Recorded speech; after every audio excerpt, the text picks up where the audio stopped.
Hi friends, welcome back to Ushus Food World. ഇന്നത്തെ recipe ഒരു tasty ആയിട്ടുള്ള പനീർ ഓംലെറ്റിൻ്റെതാണ്. ഇതിൻ്റെ 10 അമേസിംഗ് എഗ് റെസിപ്പീസിൽ 7ാമത്തെ റെസിപ്പിയാണ്. ഇതിനു മുന്നേ 6 എഗ് റെസിപ്പീസുകൾ ചെയ്തിട്ടുണ്ടായിരുന്നു. അത് കാണാത്തവർക്കായി അതിൻ്റെ ലിങ്ക് ഞാൻ താഴെ ഡിസ്ക്രിപ്ഷൻ ബോക്സിൽ കൊടുത്തേക്കാം. പനീർ ഓംലെറ്റ് വളരെ ഈസി ആയിട്ട് നമുക്ക് ഉണ്ടാക്കിയെടുക്കാൻ പറ്റും. വളരെ ഹെൽത്തി ആയിട്ടുള്ള റെസിപ്പിയാണ്. കുട്ടികൾക്കെല്ലാം വളരെയധികം ഇഷ്ടപ്പെടും. ഇനി നമുക്ക് പനീർ ഓംലെറ്റ് റെഡിയാക്കി തുടങ്ങാം. അതിനായി ഒരു പാൻ ചൂടാക്കി അതിലേക്ക് ഞാൻ കുറച്ച് വെജിറ്റബിൾ ഓയിൽ ഒഴിക്കുന്നുണ്ട്. ഇവിടെ ഏത് ഓയിൽ വേണമെങ്കിലും നമുക്ക് ഉപയോഗിക്കാം. എണ്ണ നന്നായി ചൂടായതിനു ശേഷം ഇതിലേക്ക് കുറച്ച് പനീർ ഞാൻ ചേർത്ത് കൊടുക്കുന്നുണ്ട്. സ്റ്റൗ മീഡിയം ഫ്ലെയിമിലിട്ട് വേണം ഇത് ചെയ്യാൻ. പനീർ വഴന്ന് ചെറുതായി ഒരു കളർ ചേഞ്ച് വരുമ്പോഴേക്കും നമുക്കിതൊരു പാത്രത്തിലേക്ക് മാറ്റണം. പനീർ ഓവറായിട്ട് കുക്ക് ചെയ്യേണ്ട ആവശ്യമില്ല. ഇനി നമുക്കിതൊരു പാത്രത്തിലേക്ക് മാറ്റാം.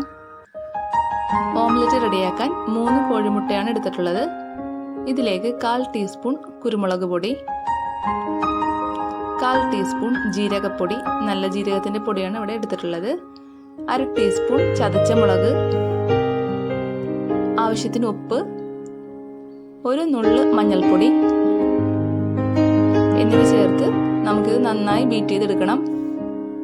ഒരു എഗ് ബീറ്ററോ ഒരു ഫോർക്കോ ഉപയോഗിച്ച് നമുക്കിത് നന്നായി പതപ്പിച്ചെടുക്കണം. നന്നായി പതഞ്ഞാൽ മാത്രമേ ഓംലെറ്റ് നല്ല സോഫ്റ്റ് ആയിട്ട് കിട്ടുകയുള്ളൂ. ഇനി ഒരു പാൻ ചൂടാക്കി അതിലേക്ക് ഒരു പീസ് ബട്ടർ ചേർത്ത് കൊടുക്കാം. ബട്ടർ മുഴുവനായിട്ട് മെൽറ്റ് ആയതിനു ശേഷം നേരത്തെ റെഡിയാക്കി വെച്ചിരിക്കുന്ന എഗ് മിക്സിങ് ഇതിലേക്ക് ചേർത്ത് കൊടുക്കണം.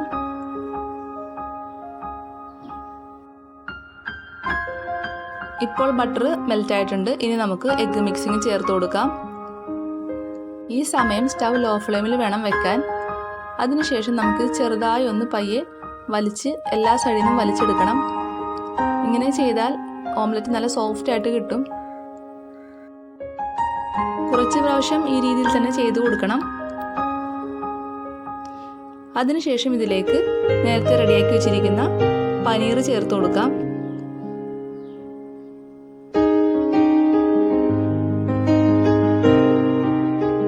പനീർ ഇട്ട് കഴിഞ്ഞതിന് ശേഷം ഇതിൻ്റെ മുകളിലായി കുറച്ച് ചതച്ചമുളക് ചേർത്ത് കൊടുക്കുന്നുണ്ട്. ചതച്ചമുളക് താല്പര്യമില്ലാത്തവർക്ക് കുരുമുളക് പൊടി ചേർത്ത് കൊടുക്കാം. ഇനി കുറച്ച് മല്ലിയില ഇട്ട് കൊടുക്കാം. ഇനി ഇതൊന്ന് വെന്ത് കിട്ടാൻ വേണ്ടി നമുക്കിതൊന്ന് മൂടി വയ്ക്കാം.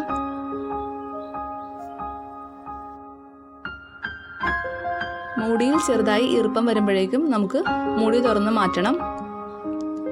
നമ്മുടെ ഓംലെറ്റ് ഇവിടെ റെഡി ആയിട്ടുണ്ട്. കാണാൻ നല്ല ഭംഗിയുള്ളൊരു ഓംലെറ്റ് ആണ്. ഇനി നമുക്കിത് പാത്രത്തിലേക്ക് മാറ്റാം.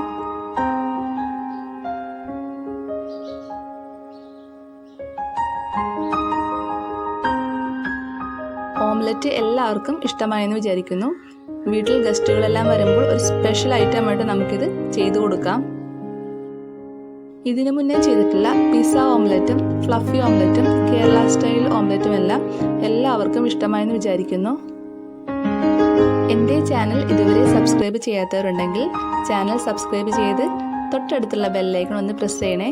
എങ്കിൽ മാത്രമേ ഞാനിടുന്ന വീഡിയോസിൻ്റെ നോട്ടിഫിക്കേഷൻ നിങ്ങൾക്ക് ഉടനെ ലഭിക്കുകയുള്ളൂ.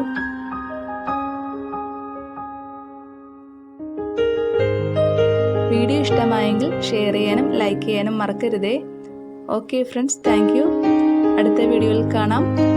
Have A nice day.